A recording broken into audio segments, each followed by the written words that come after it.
Welcome to DojoX Meditation Sangha. This is our Sangha. Sangha is the group of people that all sit together in meditation. Thank you so much for being here. So tonight we're going to do a 20-minute meditation and then a 10-minute Dharma talk and a 10-minute sitting to finish up the evening. And I always like to start out with the basics of my lineage comes from Soto Zen, and Soto Zen is a Japanese form of Zen Buddhism. And so when we sit in a form, I'm going to introduce a form to you, and you can't get it wrong. So however you sit, whatever works for you, excellent. You're doing it perfect already being here. So I'm really happy that all of you are here. And I'm going to ask that you stretch yourself and maybe try something on new that you maybe have not yet tried. So I'll go through the basics. The pillow I sit on is a zafu, and the mat that I'm sitting on is a zabuton. And so when you sit on a zafu, you sit on the front quarter of the pillow. You actually don't sit all the way on the back. And so, yeah, good, Vanessa. And you can try it. Yep. And you can try it out. Look at that. Oh, it works a little better when that. And your one leg will come down and fold in front like this, and the other one lays right next to it. So whether you're in a chair or whatever form you're at, this is a great foundation to work to. I always like to use Andrew as an example. He started out on 2 pillows and worked his way all the way down to this form over time. I think I took about 10 years to get down to this form. My legs and hips were really tight, so it took me a while. And then to sit up nice and straight, like Mount Mauna Kea, Mauna Loa, Hualalai, and the form of having your back nice and straight. And if you're not used to sitting with your back straight, you'll feel some tension in your back. And so just be aware of it, that we don't want to cause pain, but if it feels like it's stretching it a little bit to be in that form, I'm going to encourage you to stretch into having a nice straight back. If you're sitting in a chair, to sit in front of on the front edge of the chair, that can work also really good to get your back nice and straight. Your chin is facing forward with your eyes at a 45-degree angle. They're facing down in front of you with your eyes open. And what you want is a nice, broad, wide view. One of the ways that we say it is a bright, shining mirror, so that you're not focused myopically on anything. If you do focus on something that's directly in front of you or on the floor, when you take a breath, let your vision come back to a bright, shining mirror, so it reflects. I can see everybody in the room, and on the edges it's a little bit blurry, but yet I'm aware of everything around me. So your eyes are open, looking down at a 45-degree angle with your chin facing forward. The next piece is a mudra. If you look at me right now, your hands, your left hand's out, your right hand lays in the fingertips of the left hand, and your thumbs come together. This is called a mudra, and it goes about 3 inches right below your belly button. And at the base right here, this is what in Japanese we call the hara, or the center point of your body. When you diaphragmatic breathe, when you take deep breaths in through your nose and out through your nose, you want to fill your belly. So in order to be able to fill your belly with air, it's not actually, but it's yet, you can feel the sensation of a full breath, is that you have to concentrate to take that full breath. So as I'm talking, I'm breathing out of the top part of my chest. As soon as I say, this is what a diaphragmatic breath looks like,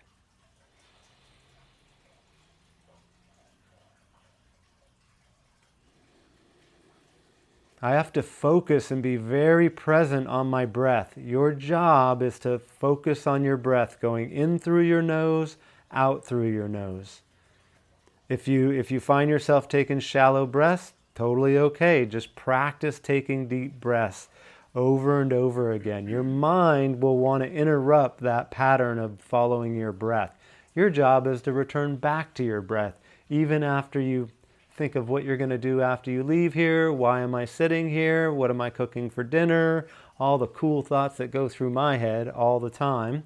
And to be present and aware. This is the training at it. Like I was talking about last week, the samurai of being present and aware of everything and all your surroundings. You can hear, you can see, you can feel. You're aware of everything that's happening. You're very present. I always like to remind you, your eyes are open because when you go throughout your day, if you bring your eyes up and you interact with people, you want the same awareness and presence when you're talking and being in relationship with people. You'll be amazed at how much your partner or your friends will say, wow, you're really either present, grounded, or you're paying attention to me. You're not thinking of the next thing you're going to say. So work with the diaphragmatic breathing, and you can't get this wrong. So however your breathing is perfect, whatever form you take on is perfect, and stretch yourself. Try something new that maybe you haven't tried before and see what that experience is like. Okay, is there any questions so far? Or we can dive right in and then just let the experience take you. Yes, Vanessa? So when you're taking your deep breath, you exhale through your nose. So we're doing all of that through our nose. Yes, all through your nose. Not inhale and go real slow. Exactly. In through your nose, out through your nose, just like a baby would. And when you inhale slowly, as you can, right? And you expand your belly, and as you inhale more, you expand your top. Yes. Okay. Perfect. And then when you breathe out, it all relaxes. You just relax as you breathe out, Yeah. as slow as you can. Yeah. It's a very natural breath. When you come out of your mother's womb or you're born, you're naturally diaphragmatically breathing. As you get, your thinking starts to come in, it starts to say, I don't have to take deep breaths like that. I can just breathe about a third of my lungs and get through my day. Okay, so if you slow everything down, it changes how you show up in the way that you interact in the world. People feel it. Paul last week noticed Lorenzo's different. And I believe it's you're being even more present than you already are. I acknowledge it. So that's the practice, Vanessa. Great question. All right? And if you do need to move slow. If your mind will say, oh, itch, or do something, or move your leg, it's totally okay to move. Just move a little slower than you would normally move. If your foot falls asleep and you want to move, sometimes you got to pull it back like this, or you could put it up here like this. Lorenzo's a great example. He has it off to the side like that. It's fine, just don't move it real fast. Try to move nice and slow and with intention, okay? All right. So we're going to start. I'm going to ring the bell 3 times to start the meditation. And what you're going to see is you're going to see my hand come up and into what's called a gassho. This position right here is a gassho, where you bow and you say thank you. What I do is I ring the bell 3 times.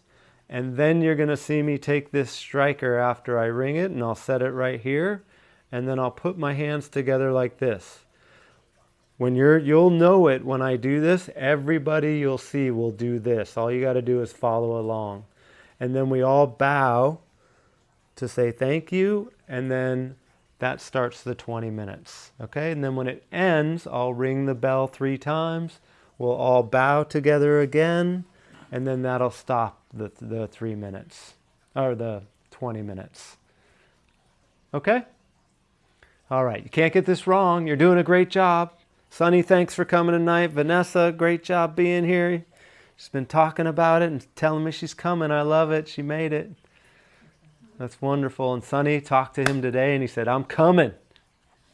Sunny, it's great to see you. Yes, all right. So let's go ahead and get in the position that you feel that you want to start in, whatever feels comfortable, and then I'll ring the bell 3 times, and then that'll start us off on our 20 minutes. And thank you for being here again, and welcome. Jeff, great to have you here, man. Thanks for coming. All right.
Go ahead and adjust your body if you need to change your position.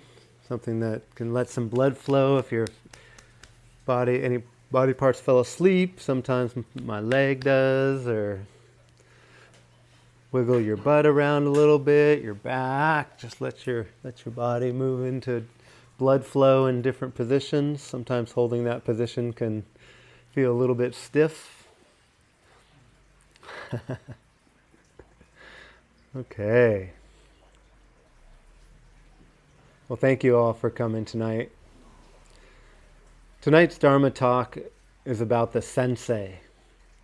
And the pillar of the Sensei in my methodology of the dojo, the three areas that I want to look at tonight are self-inquiry,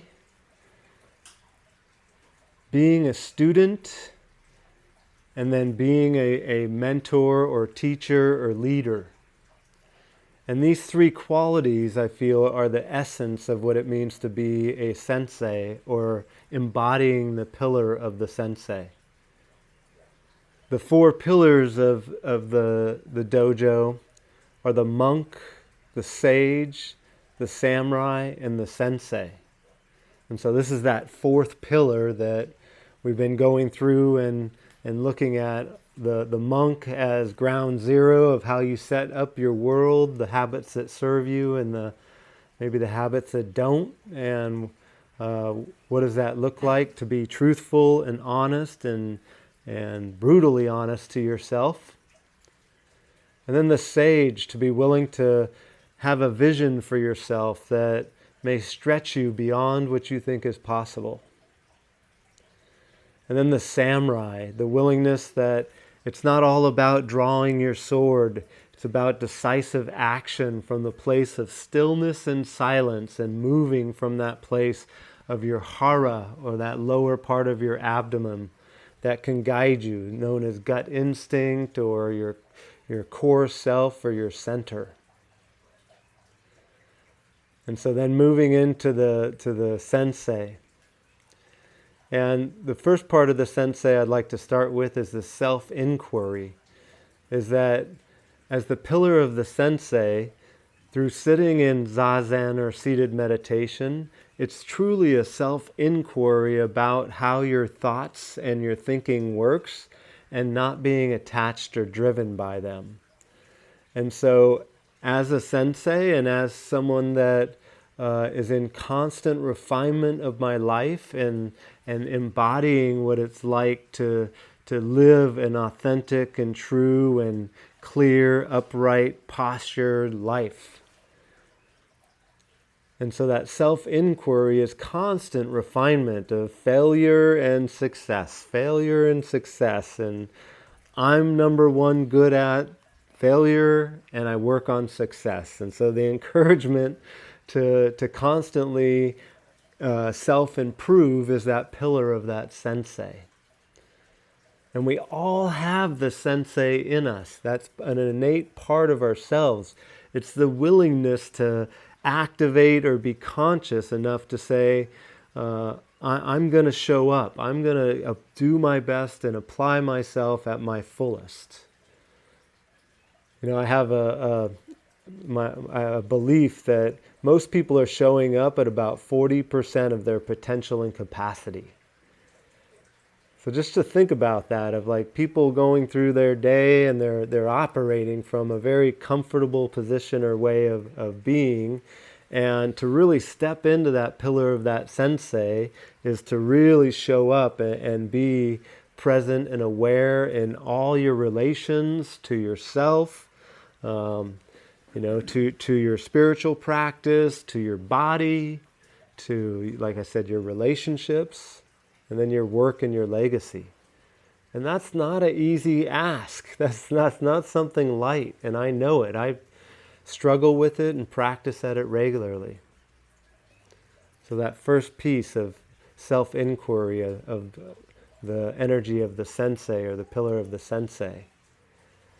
Then the second piece in that is the willingness to be a sensei and be a student, and to have mentors or mentorship in constantly learning and evolving through others that can show you different parts of yourself or different ways of being that can really have you improve and enhance how you show up as a leader, as a teacher, as a mentor, and constantly be refining that through other people's mentorship and guidance.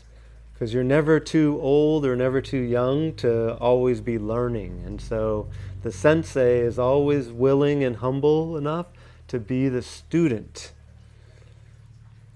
It's an important one to really never think that you know all the answers. It's one of the biggest traps of leadership and being a sensei, being a mentor, is that I have all the answers and I don't need any help or any support.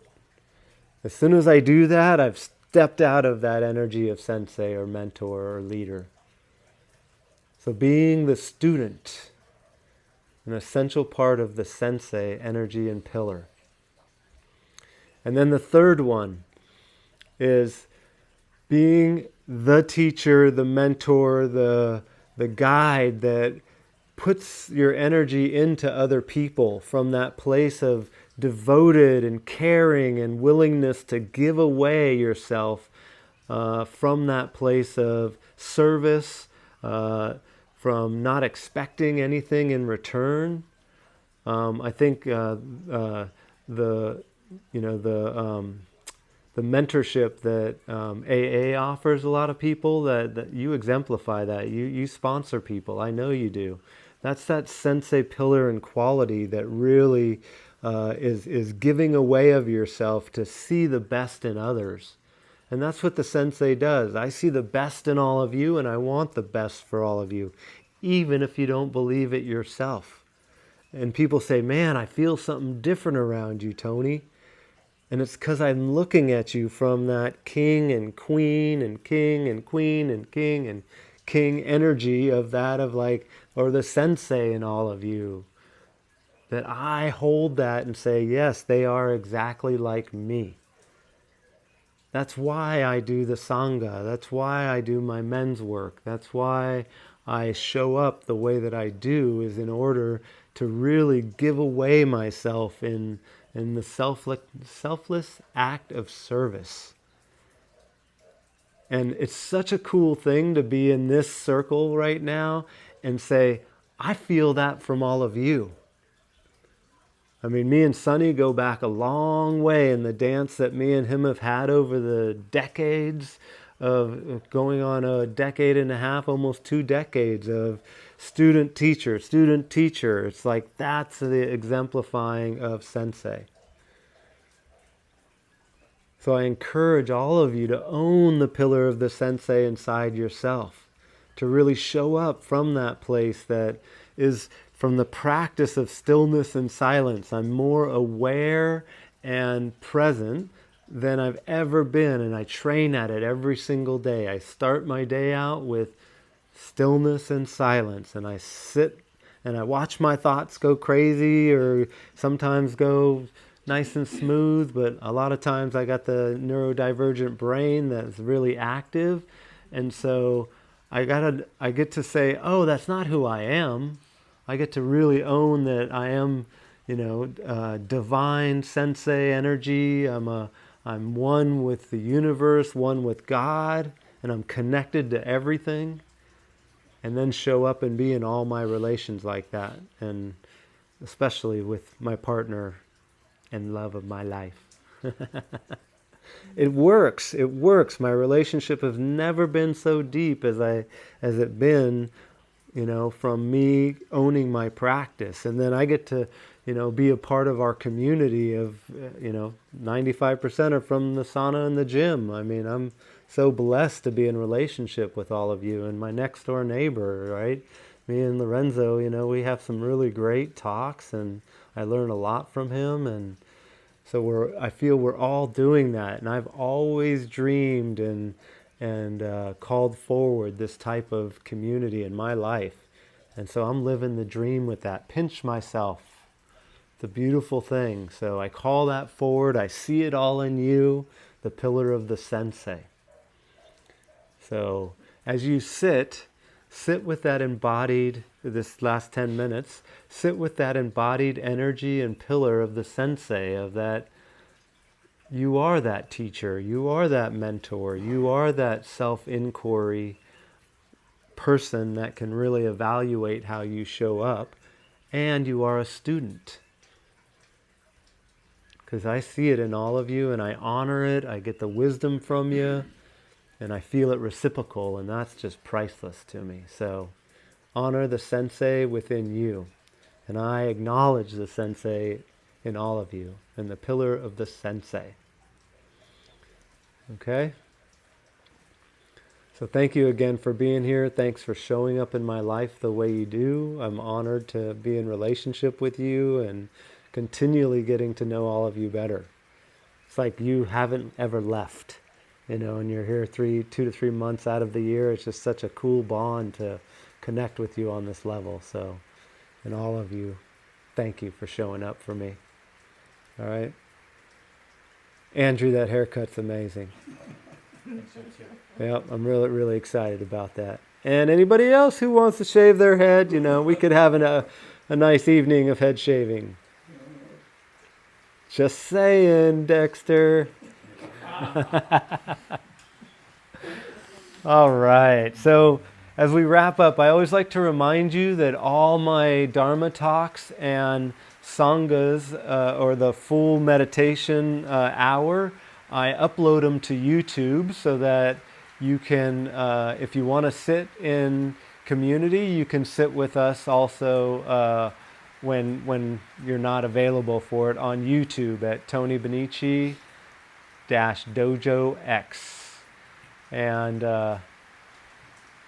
so all the Dharma talks are up there. If you want to see the ones on the monk, the sage, and the samurai, feel free, and the Sensei will be up there too.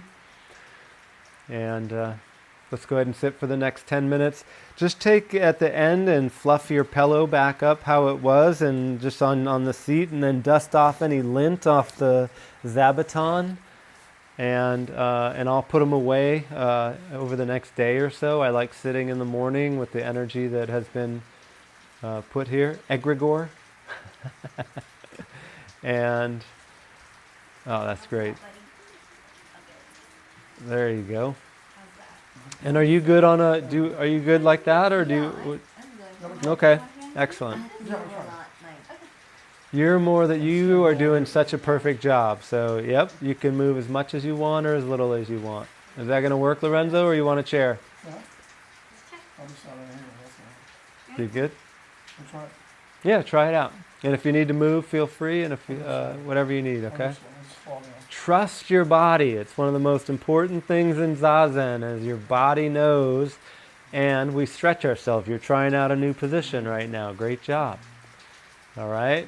So, and then as we finish up, just to kind of keep the energy, not too much talking and stuff. Hugs are great, or handshakes, whatever you're comfortable with. And then same time, same place next week at 6:30 to 7:30. And you're more than welcome to invite a friend. We have enough. Last couple weeks ago, we had 12 people here, so we got plenty of room for up to 15 people in person. And then Sunny, you can invite anybody you feel free to invite. So thank you. Thank you all for being here, and let's go ahead and move on to the next 10 minutes. DojoX Meditation Group Sangha. All right.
Oh, the rain really came, huh?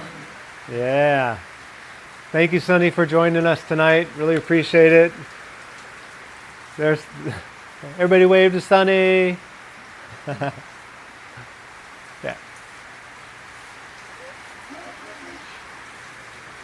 Thank you, Sunny. Great to have you.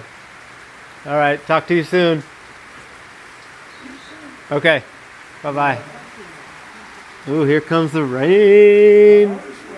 Yeah.